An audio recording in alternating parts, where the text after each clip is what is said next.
आज की क्लास में एटमॉस्फेयर में हम दो टॉपिक को कवर करेंगे। पहला वायुमंडलीय दबाव एटमॉस्फेरिक प्रेशर और दूसरा आपका है वायुदाब पेटियां प्रेशर बेल्ट। यानी इन दो टॉपिक को हम यहाँ पे कवर करेंगे। कौन कौन से क्वेश्चन एग्जाम में इंपॉर्टेंट हैं और कौन कौन से क्वेश्चन एग्जाम में पूछे जा सकते हैं, इसको यहाँ पर एक एक करके हम यहाँ पे नोट करेंगे। सबसे पहले हम बात करेंगे यहाँ पे एटमॉस्फेरिक प्रेशर की। अगर हम बात करें यहाँ पे वायुमंडलीय दबाव की बात करें तो यहाँ पर हमें ये जानना जरूरी है कि आखिर में ये जो वायुमंडलीय दबाव है यानी एटमॉस्फेरिक प्रेशर है वह क्या है, यानी एटमॉस्फेरिक प्रेशर है क्या, कैसे बनता है ये। तो यहां पर बताया गया है कि पृथ्वी की एक निश्चित इकाई यानी पृथ्वी की एक निश्चित इकाई या क्षेत्रफल जिस पर वायुमंडल की सभी परतों द्वारा पड़ने वाला जो आपका दबाव होता है उसी को हम बोलते हैं वायुमंडलीय दबाव यानी एटमॉस्फेरिक प्रेशर बोलते हैं। यानी पृथ्वी के जितने परत हैं, अभी आपको इसके पहले वाली वीडियो में बताया गया था कि एटमॉस्फेयर के कितने लेयर हैं। एक आपका पहला लेयर आपका ट्रोपोस्फेयर, स्ट्रेटोस्फेयर, मेसोस्फेयर, ये सब बताया गया था आपको। केवल 5 लेयर बताए गए थे। तो इन 5 लेयर से जो दबाव बनता है, जो प्रेशर बनता है पृथ्वी के सतह पर, उसी को हम बोलते हैं वायुमंडलीय दाब बोलते हैं, उसको एटमॉस्फेरिक प्रेशर बोलते हैं। समझ में आ रहा है। नेक्स्ट अगर हम बात करें यहाँ पे कौन सा टॉपिक है, तो इसमें मतलब कौन सा टॉपिक नहीं, कौन सा इंपॉर्टेंट पॉइंट है, तो वह आपका है कि धरातल की तुलना में समुद्र तल पर वायुदाब अधिक होता है। यानी ये कह रहा है, मतलब हमें समझना होगा यहाँ पर कि धरातल की तुलना में, मतलब धरातल पर आपका जो वायुमंडलीय दबाव जो होता है, एटमॉस्फेरिक जो प्रेशर होता है, वो क्या होता है, समुद्र तल पर क्या होता है, ज्यादा होता है। यानी समुद्र तल पर ज्यादा होता है और धरातल पर कम होता है। दोनों में अगर कंपेयर किया जाए तो यानी धरातल पर जो वायुमंडलीय जो दबाव है वो कम है और वहीं पर समुद्र तल पर जो वायुमंडल का जो दबाव है वह कहीं ज्यादा है। ठीक है ना। और अगर नेक्स्ट हम बात करें इसमें तो कह रहा है कि पर्वतों पर वायुमंडलीय दबाव क्या होता है, कम होता है। यानी एटमॉस्फेरिक प्रेशर जो है वह आपका पर्वतों के ऊपर क्या होता है, कम होता है। इसका मेन रीजन क्या है, हाइट, ऊंचाई। जैसे जैसे हम ऊपर की तरफ जाएंगे वैसे वैसे जो एटमॉस्फेरिक प्रेशर होगा वो क्या होगा, घटता चला जाएगा, कम होता चला जाएगा। ठीक है ना। तो हाइट के हिसाब से एटमॉस्फेरिक प्रेशर क्या होता है, एटमॉस्फेरिक प्रेशर जो होता है वह घटता और बढ़ता रहता है। उसी तरह से धरातल पर क्या होता है, एटमॉस्फेरिक प्रेशर कम होता है और समुद्र तल पर एटमॉस्फेरिक प्रेशर क्या होता है, कहीं ज्यादा होता है, क्योंकि समुद्र का जो सतह होता है वो आपके धरातल से क्या होता है, लो होता है। समझने वाली बात यहां पर यह है कि जो धरातल है और जो समुद्र है, तो समुद्र का जो सतह होता है वो धरातल से हमेशा नीचे होता है। इसीलिए पानी जो होता है हमेशा ऊपर से नीचे की तरफ फ्लो करता है।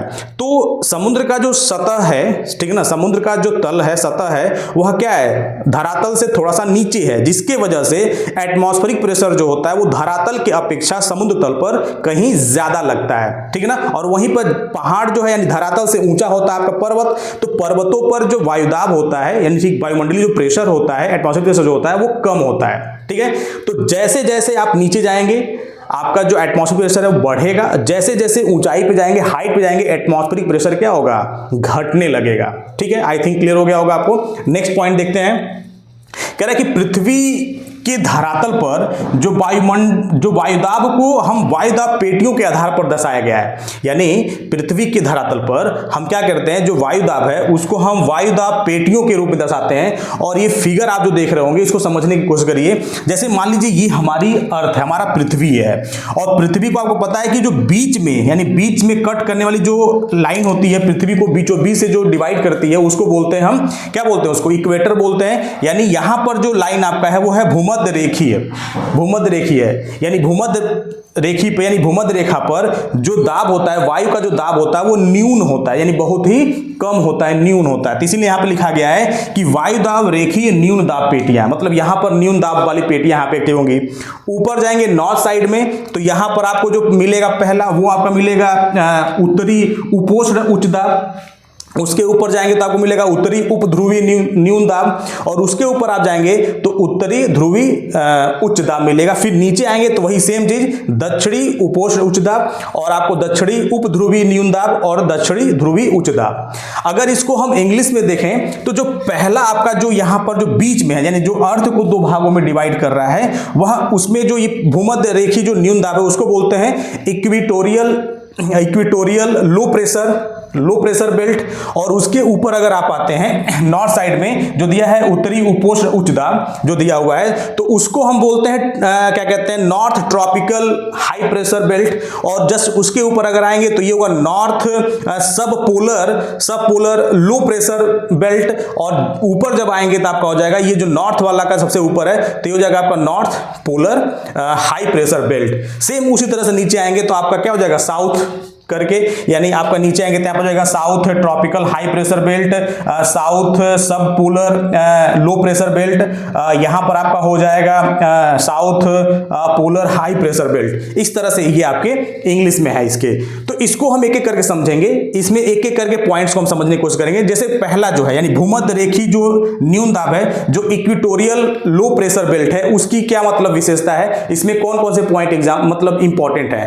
तो इक्वेटोरियल लो प्रेशर बेल्ट जो आपका ये बीच वाला भाग है, ठीक है ना, ये जो बीच वाला आपका है, ये पूरा बीच वाला, तो कह रहा है कि इसका जो विस्तार है उसका जो कह सकते हैं कि जो विस्तार है आपके मतलब इस पृथ्वी के ऊपर वह है दोनों गोलार्ध में। दोनों गोलार्ध यानी नॉर्थ पोल और साउथ पोल, यानी दोनों तरफ इसका जो विस्तार है वह 0 डिग्री से 5 डिग्री अक्षांश तक है। यानी 0 डिग्री से 0 डिग्री तो यहाँ बीच में ही है, ठीक है ना, तो 0 से 5 इधर और 0 से 5 इधर, यानी दोनों तरफ ऊपर और नीचे दोनों तरफ क्या है, यानी यहाँ पर 0 डिग्री है तो 5 यहाँ पर चला जाएगा और 5 यहाँ पर चला जाएगा, यानी ये नॉर्थ वाले में हो जाएगा और ये क्या हो जाएगा, साउथ वाले में। तो नॉर्थ और साउथ दोनों तरफ क्या है इसका 0 से 5 डिग्री तक का इसका विस्तार होता है, किसका, इक्वेटोरियल लो प्रेशर बेल्ट का, जिसको बोलते हैं भूमध्य रेखी न्यून दाब। वहीं पर जो हम बात करेंगे यहाँ पे सूर्य ताप, यानी यहाँ पर सूरज की जो किरणें होती हैं वो सीधी पड़ती हैं, सूरज की जो किरणें होती हैं वो सीधी पड़ती हैं, जिसके वजह से यहाँ का जो हवा होता है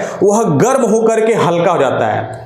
यहाँ पर सूर्य की जो कह सकते हैं किरणें हैं वह सीधी पड़ती हैं, जिसके वजह से यहाँ पे गर्मी ज़्यादा होती है। जब गर्मी ज़्यादा होती है तो यहाँ की जो वायु होती है ना वो गर्म होकर के हल्का होकर क्या हो जाता है, वो हल्का होकर के वो कह सकते हैं कि इधर उधर हो जाएगा, हल्का हो जाता है, जिसके वजह से यहाँ पर निम्न दाब बनता है। क्या बनता है, निम्न दाब, यानी न्यून कह सकते हैं कि दाब, यानी हवा का जो निम्न दाब क्या होगा यहाँ पर बनेगा, ठीक है ना।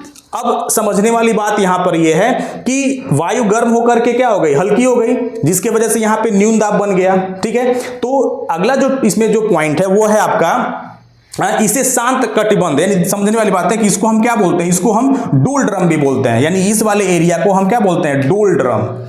डोल ड्रम मीन्स शांत कटिबंध, यानी शांत कटिबंध, क्योंकि यहां पर एकदम शांत होता है, यानी कह सकते हैं कि यहां पर जो वायु होता है ना वो गतिहीन होता है, मतलब वहां के हवा में कोई गति नहीं होती है, गतिहीन होता है, जिसके वजह से इसे हम डोल ड्रम के नाम से भी जानते हैं। क्यों, क्योंकि यहां पर सूरज की किरणें सीधी पड़ती हैं और गर्मी की वजह से जो हवा होती है वो गर्म होकर के हल्की हो जाती है, जिसके वजह से यहां पे न्यून दाब बनता है। और न्यून दाब बनने के कारण ही इसे डोल ड्रम कहते हैं, क्योंकि हवा क्या होती है, गतिहीन होती है। यहां पर हवा में कोई कह सकते हैं कि गति नहीं होती है, एकदम शांत होती है, जिसकी वजह से इसे डोल ड्रम भी कहा जाता है। एग्जाम में पूछता है क्वेश्चन डोल ड्रम से, ठीक है ना, तो इसको नोट कर लेंगे। वहीं पर हम दूसरी बात करें, यहां पर साउथ और नॉर्थ और साउथ में जो आपका उपोष्ण उच्च दाब है, जिसको बोलते हैं ट्रॉपिकल हाई प्रेशर बेल्ट, तो ट्रॉपिकल हाई प्रेशर बेल्ट का जो विस्तार है वह आपका 30 डिग्री से 35 डिग्री, यानी 30 डिग्री से 35 डिग्री है। यानी यहां पर आपका जो इसका विस्तार है 30 से 35, ठीक है ना, 30 से 35 का विस्तार इसका भी है, डिग्री अक्षांश के बीच में है, ठीक है ना, 30 डिग्री और 35 डिग्री अक्षांश के बीच में इसका विस्तार है, नॉर्थ में भी और साउथ में भी, ठीक है। और ये भूमध्य रेखा से, समझने वाली बात है कि भूमध्य रेखा से, यानी यहां पर भूमध्य रेखा से और कह सकते हैं कि पोल से, ठीक है ना, और यहां पर भी पोल से और भूमध्य रेखा से, यानी भूमध्य रेखा से ऊपर की तरफ, भूमध्य रेखा से नीचे तरफ, और यहां पे पोल से नीचे की तरफ, और यहां से साउथ से ऊपर तरफ, ठीक है ना, पोल से, यानी दो पोल है आपके, नॉर्थ पोल और साउथ पोल। तो कह रहा है कि पोल से जो हवा आती है, यानी कह रहा है कि भूमध्य रेखा और उपध्रुवीय यानी नॉर्थ पोल साउथ पोल, यहां से जो न्यून दाब पेटी से हवा आकर के क्या करती है, यहां पर एकत्रित हो जाती है, यहां पर, यानी इस वाले एरिया में ये जो एरिया आपका है ये बीच वाला यहाँ पर और ये वाला हाँ ये वाला एरिया, यहाँ पर क्या होती है हवा आकर के यहाँ से और यहाँ से जाकर के और यहाँ से और यहाँ से जाकर यहाँ से आकर क्या होती है यहाँ पर हवा एकत्रित हो जाती है। और जब हवा एकत्रित होती है न्यून दाब वाली जो हवा एकत्रित होती है जिससे यहाँ की जो वायु दाब होती है ना वो अधिक हो जाती है, बढ़ जाती है। यानी जब यहाँ से हवा यहाँ आएगी और यहाँ से हवा यहाँ जाएगी यानी बीच में, यानी बीच का जो एरिया होगा ये वाला, और यहाँ से भी हवा कहाँ जाएगी ऊपर यहाँ पे, और यहाँ से भी हवा आ रही है। तो यहाँ पे जो हवा आ रही है यानी यहाँ से न्यून दाब वाली और यहाँ से न्यून दाब वाली जो हवा आ रही है यहाँ पे आके एकत्रित हो रही है, यहाँ पे एकत्रित हो रही है, जिसके वजह से यहाँ पर वायु दाब क्या हो जा रहा है, बढ़ जा रहा है, हाई प्रेशर क्रिएट हो रहा है यहाँ पे, ठीक है ना।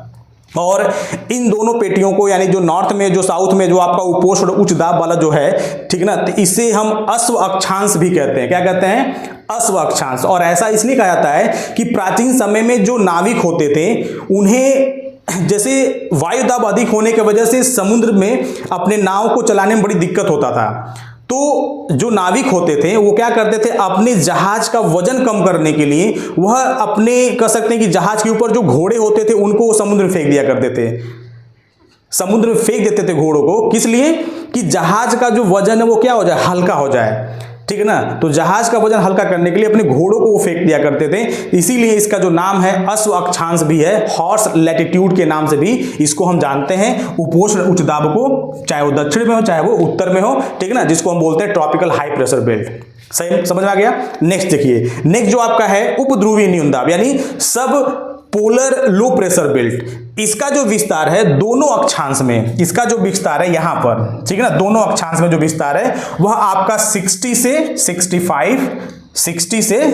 65 डिग्री अक्षांश के बीच में है, इसका जो विस्तार है। और यहां तापमान कम होने के बावजूद, यहां पे तापमान कम होता है क्योंकि नाम ही इसका न्यून दाब, यहां भी न्यून दाब आप देख रहे होंगे, तो यहां पे तापमान कम होने के बावजूद भी वायु दाब निम्न है, क्योंकि पृथ्वी के घूर्णन के कारण, यानी पृथ्वी रोटेट करती है अपने अक्ष पे, तो अपने अक्ष पे जो पृथ्वी रोटेट कर रही है, जो घूर्णन कर रही है, उसके कारण जो वायु होता है वो बाहर की ओर फैल करके क्या हो जाता है, वो स्थानांतरित हो जाता है। इसके वजह से यहां पर क्या बनता है, न्यून दाब, यानी न्यून दाब मतलब यहां पे कह सकते हैं कि लो प्रेशर यहां पर क्रिएट होता है।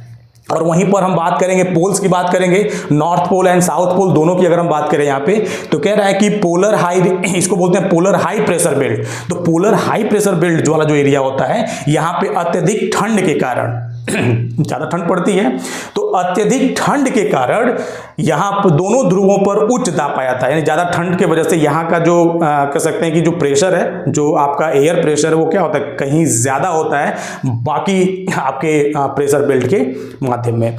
तो आई थिंक ये आपका जो टॉपिक था, आपका जो एटमॉस्फेरिक प्रेशर और प्रेशर बेल्ट, ये आपको काफ़ी अच्छे से क्लियर हो गया होगा। तो इसमें से इंपॉर्टेंट क्वेश्चंस आपके एग्जाम में पूछे जा सकते हैं, तो आप इसको नोट्स अपने कॉपी में बना लेंगे। और अगर आप सीटेट यूपी टेट की तैयारी करने वाले छात्र हैं तो आपके लिए वीडियो काफ़ी इन्फॉर्मेटिव है। अपने दोस्तों को शेयर करिए, बेल आइकन दबाना ना भूलिए, सब्सक्राइब कर लीजिए, ठीक है ना, और चैनल पर जुड़े रहिए, ठीक है। धन्यवाद।